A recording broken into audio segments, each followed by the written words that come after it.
இளைப்பாறுதல் தரும் தேவா, களைத்தோரை தேற்றிடுமே. சிலுவை நிழல் எந்தன் தஞ்சம், சுகமாயங்கு தங்கிடுவேன். சிலுவை நிழல் எந்தன் தஞ்சம், சுகமாயங்கு தங்கிடுவேன். திருப்பாதம் நோம்பி வந்தேன், கிருபை நிறை இயேசுவே. தமதன்பை கண்டடைந்தேன் தேவ சமூகத்திலே. இந்த அருமையான வேலைக்காக உமக்கு நன்றி. உம்முடைய சமூகத்தில் வந்து கர்த்தருடைய வார்த்தை தியானிக்க கர்த்தர் கொடுத்த பெரிய ஒரு ஸ்லாக்கியத்திற்காய் ஸ்தோத்திரம். இந்த செய்தி எல்லாருக்கும் மிகுந்த ஆஸ்வாதமாக இருக்கத்தக்கதாக செய்தியின் மூலமாக ஆண்டவரே அடியேனையும் கேட்கிற எல்லா பிள்ளைகளையும் ஆஸ்வதிக்கவே ஆஸ்வதித்தருளும். உம்முடைய கரத்தில் அர்ப்பணிக்கிறோம் இயேசுவின் நாமத்தில் பிதாவே, ஆமென். கிறிஸ்துவுக்குள் பிரியமானவர்களே, ஆண்டவராக இயேசு கிறிஸ்துவின் அன்பின் நாமத்திலே ஜூலை மாதத்திற்கான வாழ்த்துக்களை நான் தெரிவித்துக் கொள்கிறேன். கர்த்தர் தாமே உங்களை அதிகமாய் ஆஸ்வதிப்பாராக, தமது நாமத்தை மகிமைப்படுத்துவாராக. பிரியமான தேவ பிள்ளைகளே, வருடத்தில் பாதையை நாம் முடித்திருக்கின்றோம். இவன் இன்னும் இருக்க இந்த மீதி பாதையை முடிக்க நிச்சயம் கர்த்தர் உதவி செய்வார். ஆனால் ஒவ்வொரு நாளும் நம்முடைய உள்ளத்தின் ஆழத்திலே நம்முடைய ராஜ்யம் வருவதாக என்கிற ஜெபத்தில் தளர்ந்து போகக்கூடாது. வருகை எதிர்பார்த்தவர்களாகவே ஒவ்வொரு நாளை துவக்க முடிக்க பரிசுத்த ஆவியானவர் நமக்கு உதவி செய்வாராக. வாக்குத்தத்தம் என்கிற தலைப்பிலே செய்தி நாம் தொடர்ச்சியாக பார்த்து கொண்டு வருகின்றோம். கடந்த முறை நாம் பார்த்தோம், கர்த்தர் வாக்குத்தத்தம் கொடுக்கும் பொழுது அவர் சொன்னவராக இருக்கின்றார். சொன்னீர், காத்தருளினீர், நிறைவேற்றினீர் என்று. யோசேப்பு, தாவீது, சாலமோன், பேதுரு இவர்கள் வாழ்க்கையை குறித்து படித்துக் கொண்டு வந்தது ஞாபகம் இருக்கும் என்று நம்புகின்றேன். இந்த முறை நாம் பார்க்கக்கூடிய காரியம் வாக்குத்தத்தம் என்கிற தலைப்பிலே இந்த மாதம் தேவன் தருகிற மிக முக்கியமான வார்த்தை என்ன தெரியுமா? நம்முடைய தேவன் இளைப்பாறுதலை தருகிற தேவனாக இருக்கின்றார். வாசிக்கலாம். 1 ராஜாக்கள் 8ஆம் அதிகாரம் 56ஆம் வசனத்தை, 1 ராஜாக்கள் 8ஆம் அதிகாரம் 56ஆம் வசனத்தை வாசிக்க நாம் கேட்போம். தாம் வாக்குத்தத்தம் பண்ணினபடியெல்லாம் தம்முடைய ஜனமாகிய இஸ்ரவேலுக்கு இளைப்பாறுதலை அருளின கர்த்தருக்கு ஸ்தோத்திரம். நம்முடைய ஆண்டவர் இளைப்பாறுதலை தருகிற தேவனாக இருக்கிறார். எப்படியா? வாக்குத்தத்தம் பண்ணினபடி இளைப்பாறுதலை கொடுக்கிற தேவனாக இருக்கின்றார். நான் 3 குறிப்புகளை சுருக்கமாய் வைக்க விரும்புகின்றேன். இதை மனதில் பதித்துக் கொண்டு ஜெபத்தோடு செயல்படும் பொழுது நிச்சயமாகவே தேவ ஆசீர்வாதம் கூட இருக்கும் என்பதில் சந்தேகம் இல்லை. யாத்திராகமத்தின் புஸ்தகம் 33ஆம் அதிகாரத்திலே 14ஆம் வசனத்தை வாசிக்க நாம் கேட்போம். நம்முடைய ஆண்டவர் இளைப்பாறுதலை தருகிற தேவனாக இருக்கின்றார் வாக்குத்தத்தம் பண்ணினபடி.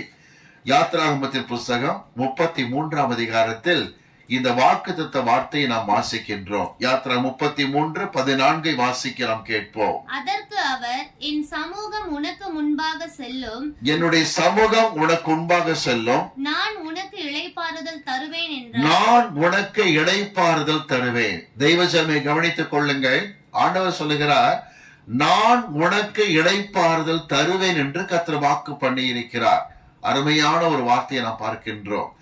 ஆண்டவர் கொடுக்கிற வாக்கு தத்தத்தில் ஒன்று, நமக்கு ஆண்டவர் இளைப்பாறுதலை கொடுக்கிற தேவனாக இருக்கிறார். அப்படியானால் என்ன கண்டிஷன்? முதல் கண்டிஷன் பாருங்கள், 14ஆம் வசனத்தில், என் சமூகம் உனக்கு முன்பாக செல்லும் என்று கர்த்தர் வாக்கு கொடுத்திருக்கிறார். என்றைக்குமே வருடத்தினுடைய மீதியை கடக்க இருக்கிற நாம் ஒன்று அறிந்து கொள்ள வேண்டும். கர்த்தருடைய சமூகம் நமக்கு முன்பாக செல்லும் என்று சொன்னால் நிச்சயமாகவே ஆண்டவர் இளைப்பாறுதலை கொடுக்கிற தேவனாக இருக்கிறார். இது எப்படி சாத்தியப்படுகிறது என்று கேட்டால், நீங்கள் யாத்ராமத்தின் புஸ்தகத்திலே 13ஆம் அதிகாரத்துக்கு வரும் பொழுது, யாத்ரா 13ஆம் அதிகாரம் 21ஆம் வசனம் 22ஆம் வசனத்தை வாசிக்க நாம் கேட்போமா? யாத்ரா 13, 21, 22 வாசிக்க நாம் கேட்போம். அவர்கள் இரவும் பகலும் வழி நடக்க கூடும்படிக்கு கர்த்தர் பகலில் அவர்களை வழிநடத்த மேக ஸ்தம்பத்திலும் இரவில் அவர்களுக்கு வெளிச்சம் காட்ட அக்கினி ஸ்தம்பத்திலும் அவர்களுக்கு முன் சென்றார். பகலிலே மேக ஸ்தம்பத்திலும் இரவிலே அக்கினி ஸ்தம்பத்திலும் கர்த்தர் முன் செல்கிறவராய் காணப்பட்டார். என் சமூகம் உனக்கு முன்பாக செல்லும் என்று சொன்னார். எப்படி கர்த்தர் சமூகம் சென்றதாம்? இந்த வனாந்தர பயணத்திலே நன்கு விளங்கிக் கொள்ளுங்கள். பகலிலே மேகஸ்தம்பம் என்று காட்டப்படுகிறது. அர்த்தம் என்ன தெரியுமா? பகல் நேரத்திலே சூரிய வெளிச்சத்தின் வெப்பம் மேக ஸ்தம்பத்தால் தணிக்கப்படுகிறதாய் காணப்பட்டது. இரவு நேரத்திலே நல்ல ஒரு வெளிச்சம் அவர்களுக்கு கிடைக்கும் போது அந்த வனாந்தர இருட்டு பாதையிலே கர்த்தருடைய வெளிச்சத்தினால் முன்னேறி கொண்டே போகிறார்கள். அவர் அருளிய வெளிச்சத்தால் இருளை கடந்து போனேன் என்று வேதத்திலே வாசிக்கிற விதமாய் கர்த்தருடைய வெளிச்சம் முன்னே கடந்து போகிறது. இந்த மேக ஸ்தம்பமும் அக்கினி ஸ்தம்பமும் புதிய ஏற்பாட்டு காலத்தில் வாழ்கிற நமக்கு எதை காட்டுகிறது என்றால் பரிசுத்த ஆவியின் பிரசன்னத்தை காட்டுகிறதா இருக்கிறது. வாசிக்கலாமா? அப்போஸ்தலர் நடபடிகள் 16ஆம் அதிகாரம் எடுத்துக் கொள்ளுங்கள். அப்போஸ்தலர் நடபடிகள் 16ஆம் அதிகாரம். மிக உற்சாகமாக ஊழியத்தை செய்து கொண்டிருந்த பவுலப்போஸ்தலன் வாழ்க்கையிலும் கூட இந்த காரியத்தை நாம் பார்க்கின்றோம். அப்போஸ்தலர் நடபடிகள் 16ஆம் அதிகாரம் 7ஆம் வசனத்தை வாசிக்க நாம் கேட்போம். மீசியா தேசம் மட்டும் வந்து பித்தினியா நாட்டுக்கு போக பிரயத்தனம் பண்ணினார்கள். ஆவியானவரோ அவர்களை போக ஒட்டாதிருந்தார். ஆவியானவர் அவர்களை போக ஒட்டாதிருந்தார் என்று பார்க்கின்றோம். ஊழியத்திற்கு அழைத்தார். உலகமெங்கும் போங்கள் என்றுதான் சொன்னார். ஆனால் அதே பரிசுத்த ஆவியானவர் அவர்களை போக ஒட்டாதிருந்தார். ஆவியானவர் எங்கு தங்குகிறாரோ அங்கே அவர்கள் தங்கி இருக்க வேண்டும். ஆவியானவர் எப்பொழுது புறப்படுகிறாரோ அப்பொழுது புறப்பட வேண்டும். ஊழியம் என்பது எப்படி வேண்டுமானாலும் செய்யலாம். ஆனால் தேவ திட்டப்படி தேவ சித்தப்படி செய்கிற ஊழியத்தை தான் பரலோகம் கனப்படுத்தும் என்று விளங்கிக் கொள்ளுங்கள். சார்ல்ஸ் ஸ்பர்ஜன் என்பவர் அடிக்கடி இந்த வார்த்தையை சொல்லுவார். தேவ நாமத்திற்கு மகிமையாக தேவ சித்தப்படி செய்யப்படுகிற ஊழியம் தேவன் கொடுக்கிறதான உதவியை நிச்சயமாய் கொண்டு வந்து சேர்க்கும் என்று சொல்லுவார். உண்மையிலேயே சொல்லுகிறேன், தேவ நடத்துதற்படி செயல்படுகிற ஊழியக்காரி பாக்கியவானாய் இருப்பது உண்மை. பகலிலே மேக ஸ்தம்பம் அவர்களுக்கு முன்பதாக சென்றது. இரவிலே அக்கினி ஸ்தம்பம் அவர்கள் கூட இருந்தது.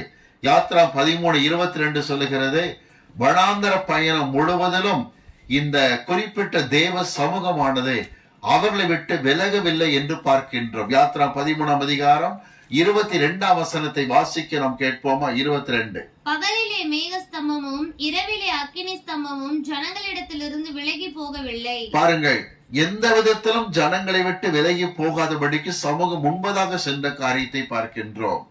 ஏசியா தீர்க்கதரிசி சொல்லுகிறார் 45ஆம் அதிகாரம் 2ஆம் வசனத்திலே, நான் உனக்கு முன்னே போய் கோணலானவைகளை செவ்வையாக்குவேன்.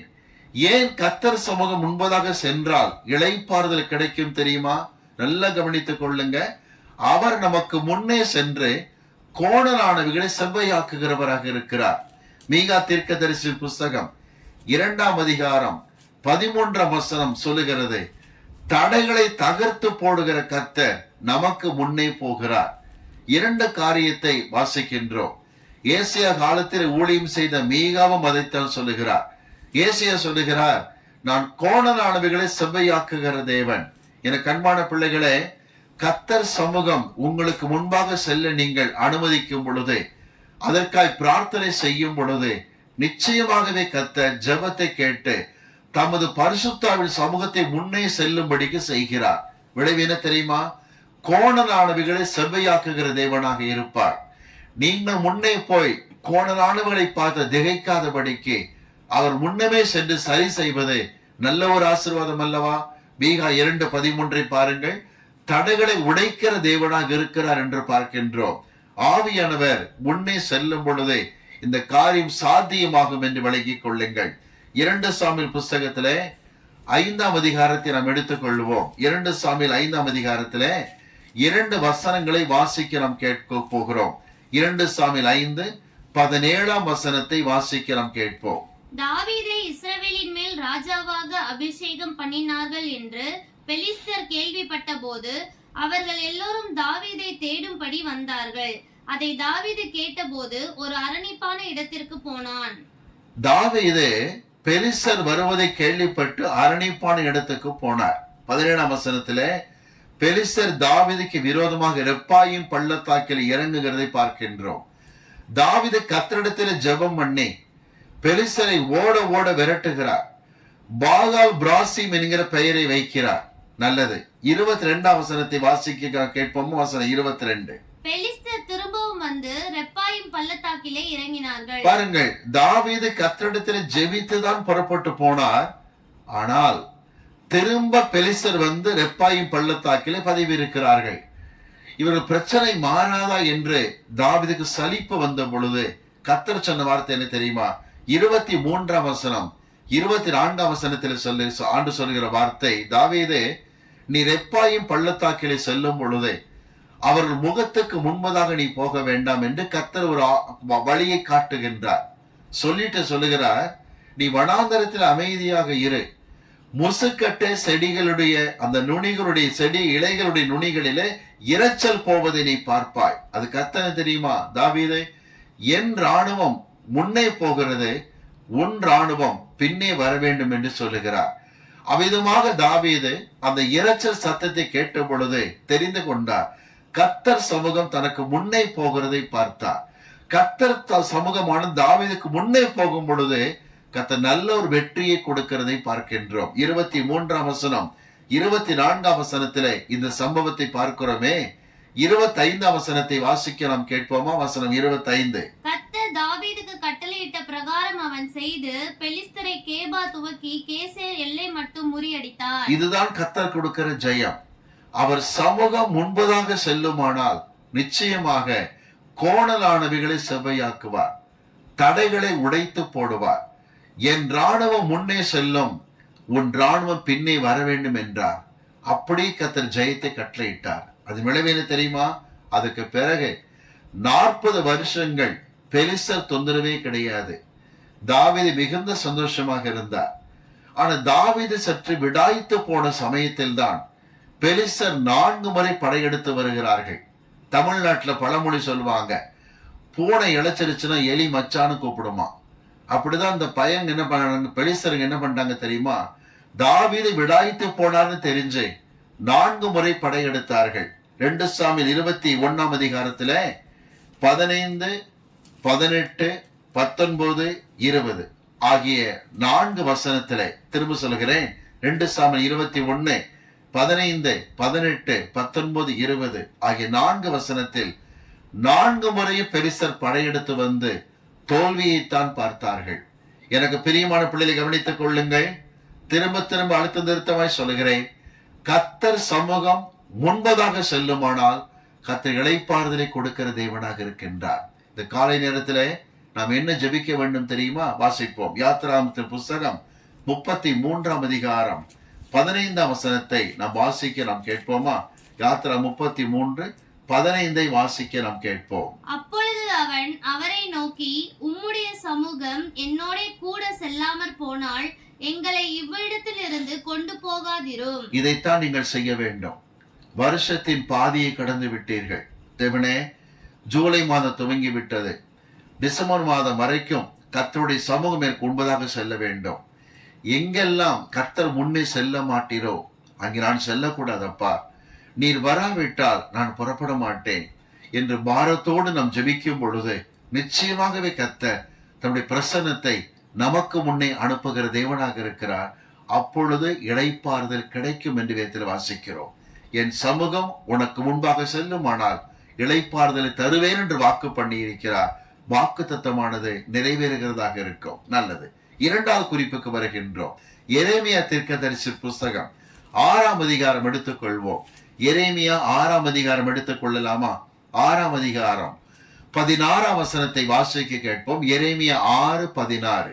வழிகளிலே நின்று பூர்வ பாதைகள் எவை என்று கேட்டு விசாரித்து நல்ல வழி எங்கே என்று பார்த்து அதிலே நடவுங்கள். அப்பொழுது உங்கள் ஆத்துமாவுக்கு இளைப்பாறுதல் கிடைக்கும் என்று இன்றைக்கு இருக்கிற எல்லாருக்குமே கர்த்தர் சொல்லுகிற ஒரு எச்சரிப்பான சத்தம், பூர்வ பாதை எதுவென்று கேட்டு விசாரித்து நடவுங்கள், அப்பொழுது உங்கள் ஆத்துமாக்களுக்கு இளைப்பாறுதல் கிடைக்கும். இன்னைக்கு நான் துக்கத்தோடு சொல்லுகிறேன், ஊழியக்காரரிலிருந்து விசுவாசிகள் வரைக்கும் இன்றைக்கு இருக்கிற இளைய தலைமுறையானது நம்முடைய பேச்சை கேட்பதில்லை, பெரியவர்கள் பேச்சை கேட்பதில்லை. பூர்வ பாதையை விசாரிச்சு பாருங்க, அதை குறித்து விசாரித்து அறிந்து அதிலே நடக்க பாருங்கள். அப்படி நடந்தால் உங்கள் ஆத்துமாக்களுக்கு இளைப்பாறுதல் கிடைக்கும் என்று கர்த்தர் சொல்லுகிறார். உண்மையிலே பிரியமானவர்களே, நம்முடைய அனுபவத்தை பிள்ளைகளுக்கு சொல்லிக் கொடுக்கும் போது பிள்ளைகள் கீழ்ப்படிய மறுக்கிற காட்சியை பார்க்கின்றோம். உபாகமத்தின் புஸ்தகம் 32ஆம் அதிகாரம் எடுத்துக் கொள்ளுங்களேன். உபாகமத்தின் புஸ்தகம் 32ஆம் அதிகாரம் 7ஆம் வசனத்தை வாசிக்கலாம், கேட்போம். 32:7. பூர்வ நாட்களை நினைத்து பார், தலைமுறையாய் சென்ற வருஷங்களை கவனித்துப் பார், தலைமுறையாய் சென்ற வருஷங்களை கவனித்துப் பார். உன் தகப்பனை கேள், அப்பாவை கேளுங்கிறார். அவன் உனக்கு அறிவிப்பான், உன் தகப்பன் உனக்கு அறிவிப்பான். உன் மூப்பர்களை கேள், சபையில் இருக்கிற வயதில பெரிய மூப்பர்களை எல்லாம் கேள், அவர்கள் உனக்கு சொல்லுவார்கள். வயதுல பெரியவங்க கிட்ட உட்கார்ந்து ஆலோசனை கேட்கிற தப்பே கிடையாது. சமீபத்திலே ஒரு ஊழியக்காரர் பேட்டி கொடுக்கிறதை நான் கவனித்தேன் யூடியூப் சேனல் வாயிலாக. அவர் சொல்லுகிறார், ஏன் நீங்கள் சினிமா பாணியிலே பாடலை பாடுகிறீர் என்று கேட்டால், நான் சினிமா பாணியிலே பாடுகிறது இல்லை என்று முதலாவது பொய் ஒன்றை சொல்லுகிறார். அது வடிகட்டின பொய். இரண்டாவது சொல்லுகிறார், இன்றைக்கு இருக்கிற தலைமுறையை கைக்குள் போட வேண்டுமானால் நவீனமான முறையை பின்பற்ற வேண்டுமா? இப்படிதான் கர்த்தர் சொல்லி கொடுத்தாரா? கேவலம், மகா கேவலம்.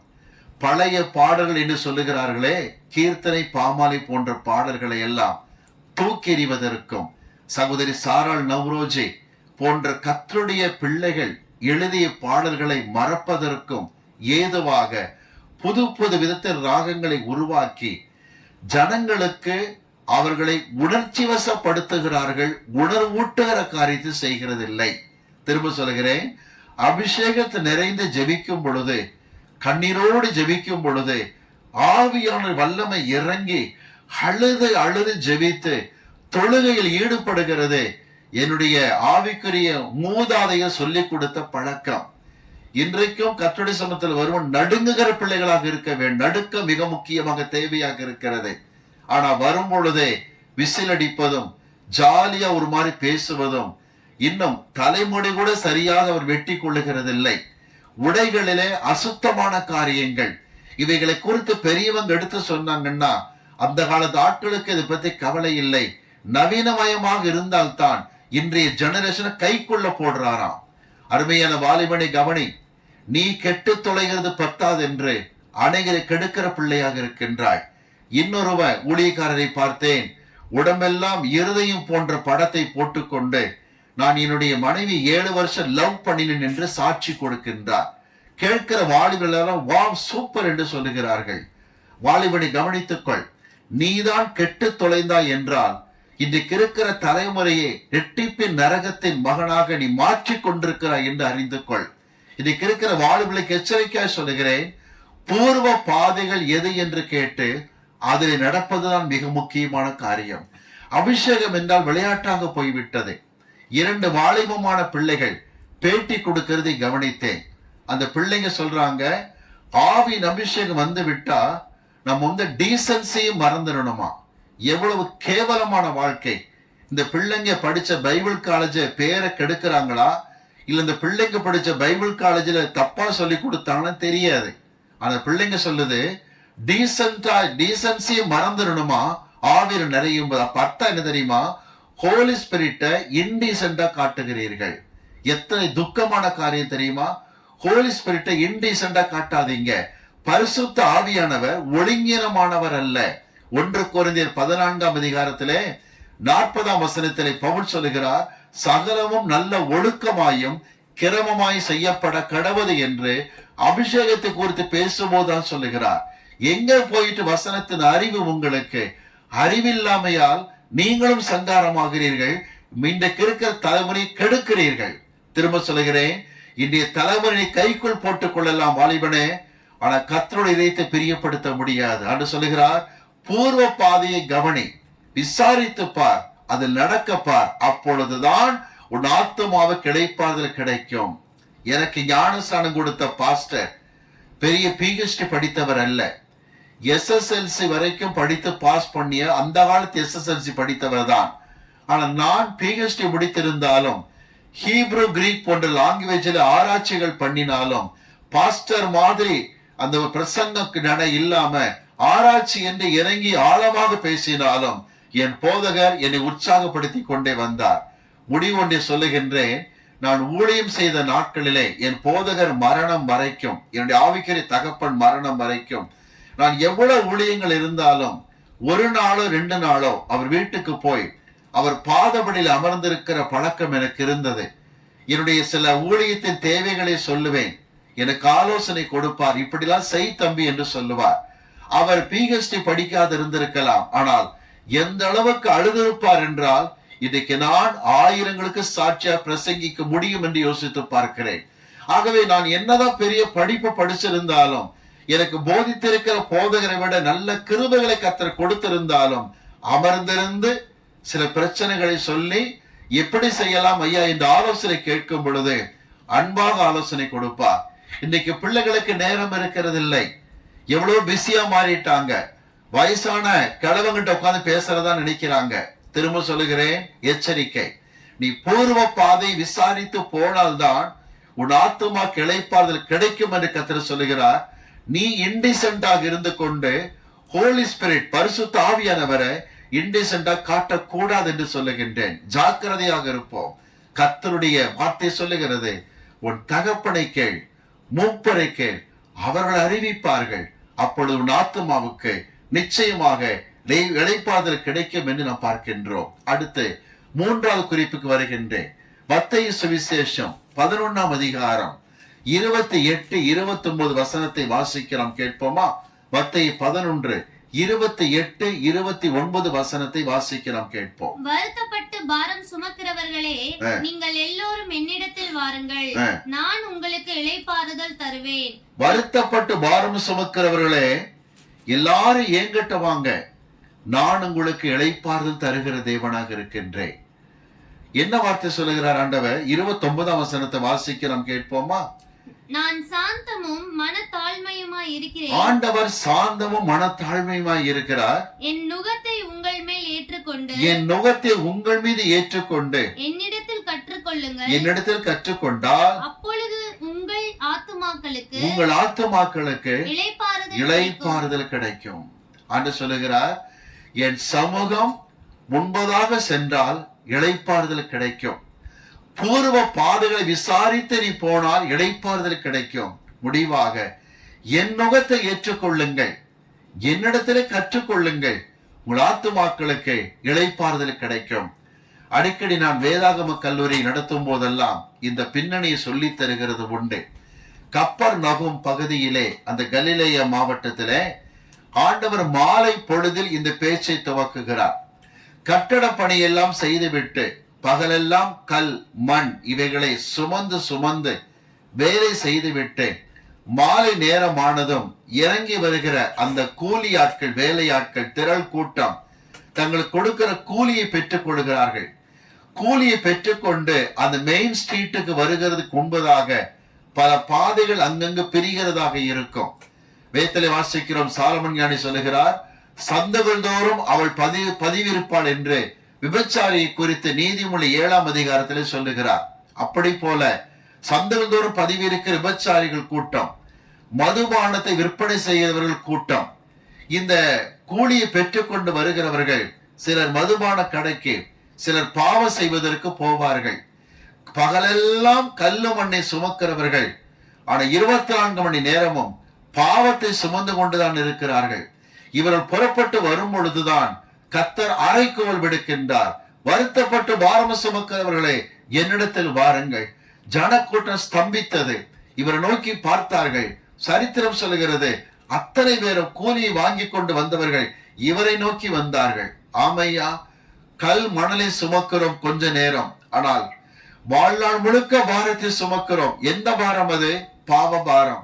பாவத்திலிருந்து விடுதலை கிடையாது என்று சொல்லி அந்த கதறுதலோடு வரும் பொழுது ஆண்டவர் அமர வைத்து சொல்லுகிறார், என்னிடத்திலே கற்றுக்கொள்ளுங்கள், ஆத்துமாக்களை பாறுதல் கிடைக்கும். எனக்கு அன்பான பிள்ளைகளே, நாம் எல்லாரும் கர்த்தருடைய இளைப்பாறுதலுக்கான வாக்குத்தத்தத்தை கேட்டுதான் வந்தோம். கர்த்தரிடத்தில் பாவங்களை அறிக்கையிட்டோம். எல்லா பாவ பாரத்தை அவர் மீது போட்டு விட்டோம். 1 பேதுரு 4:2 சொல்லுகிறபடி பாவங்களை விட்டு ஓய்ந்திருக்கிற பிள்ளைகளாக இருக்கிறோம். நீங்களும் நானும் பாவத்தை விட்டு இளைப்பாரி கொண்டுதான் இருக்கின்றோம். ஆனால் ஒரு முக்கியமான விஷயம், பாடுகளை விட்டு இளைப்பாறவே இல்லை. இந்த இளைப்பாறுதல் நமக்கு தேவை.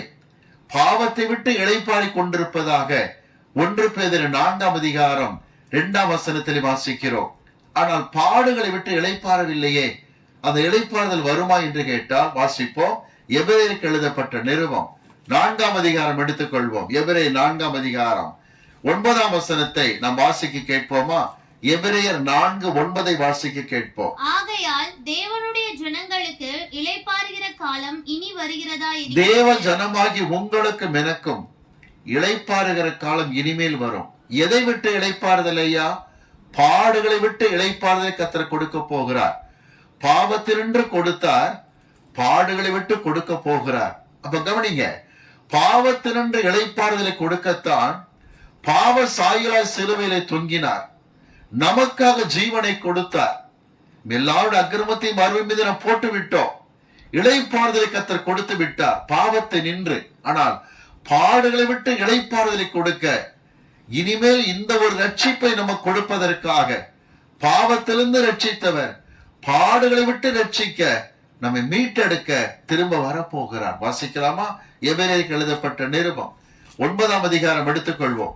எபிரேயர் 9:28 வாசிக்க நாம் கேட்போமா? எபிரேயர் 9:28. கிறிஸ்துவும் அநேகருடைய பாவங்களை சுமந்து தீர்க்கும்படிக்கு ஒரே தரம் கிறிஸ்து பலியிடப்பட்டு தமக்காக காத்து கொண்டிருக்கிற, தமக்காக ரகசிய வருகைக்காய் காத்து கொண்டிருக்கிற உங்களுக்கு எனக்கும் ரட்சிப்பை அருளும்படிக்கு, பாடுகளை விட்டு ரட்சிப்பை கொடுக்கும்படிக்கு இரண்டாம் தரம் பாவம் இல்லாமல் வரப்போகிறார். ஆம், மத்திய ஆகாயத்திலே கிறிஸ்து வருவார். இங்கே ஏறி வாருங்கள் என்று அழைப்பார். வருகைக்கு ஆயத்தப்பட்டிருக்கிற பிள்ளைகளாகிய நாம் மறுரூபமாக்கப்பட்டு மேலே எடுத்துக் கொள்ளப்படுவோம். இனி அங்கே கண்ணீரும் இல்லை, துக்கமும் இல்லை, பாடுகளும் இல்லை.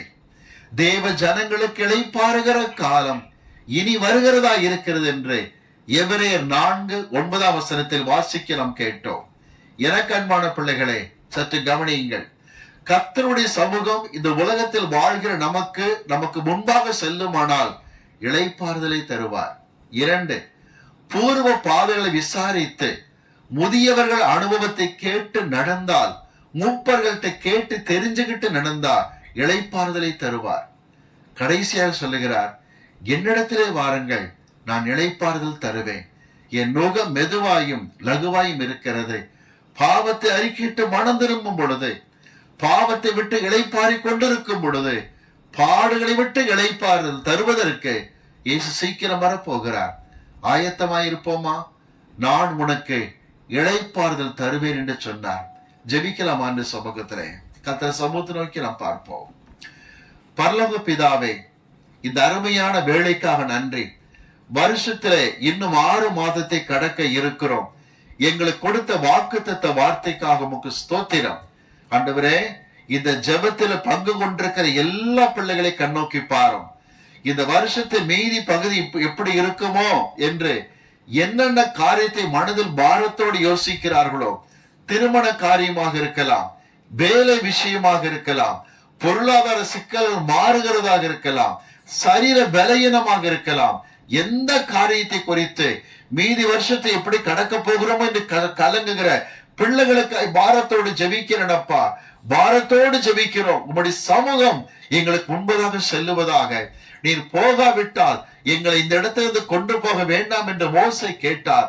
கர்த்தருடைய சமூகம் முன்னே கடந்து சென்றது போல இந்த வருடத்திலே மீதி இருக்கிற மாதங்கள் முழுவதும் பிள்ளைகளுக்கு முன்பதாய் கர்த்தருடைய சமூகம் கடந்து போவதாக. பரிசுத்த ஆவியானவர் முன்னமே கடந்து போவீராக. கோணலான யாவற்றையும் செவ்வையாக்குவீராக.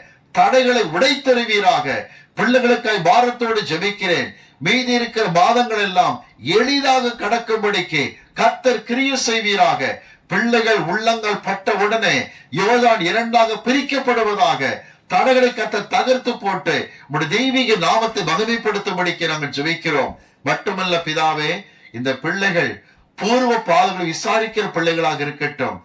பெரியவர்கள்ட்ட அமர்ந்திருந்து, மூப்பர்கள்ட்ட அமர்ந்திருந்து பூர்வ பாதைகளை, அனுபவங்களை எல்லாம் கேட்டு விசாரிக்கட்டும். அப்பா, பிள்ளைகளுக்கு அப்படிப்பட்ட புத்தியை தாரும். இன்றைக்கு இருக்கிற தலைமுறையை கெடுக்கிற வாலிப ஊழியக்காரரை கர்த்தர்தாமே எச்சரிக்கும்படிக்கு நாங்கள் ஜெபிக்கிறோம். பொறுப்பேற்றுக் கொள்ளும். மேலும் கர்த்தாவே, தேவ பிள்ளைகளுக்கு இளைப்பாறுகிற காலம் இனி வருகிறதா இருக்கிறது. ரகசிய வருகைக்கென்று எல்லாரையும் ஆயத்தப்படுத்தும். தெய்வீக நாமத்தை மகிமைப்படுத்திக் கொள்ளும். இயேசு கிறிஸ்துவின் நாமத்தில் ஜெபம் கேளும் வல்ல பிதாவே. ஆமென்.